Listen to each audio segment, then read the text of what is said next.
dərddir, nə müsibət, nə bəladır çəkirəm. Üzülür ümidlərim, tək əcələ göz dikirəm.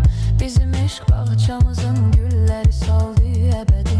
Açmayır gözlərimin yaşını hər gün tökürəm. Baxıram cavanlara, hamı gülür, hamı danışır. Doğrudan maraqlıdır, həyat qaynayıb qarışır.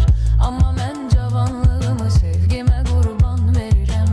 Qara saçlar ağarır, bel bükülür, üz qırışır. Bu nə dərddir, nə müsibət, nə bəladır çəkirəm.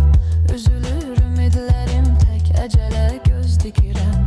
Bizim eşq bağçamızın gülləri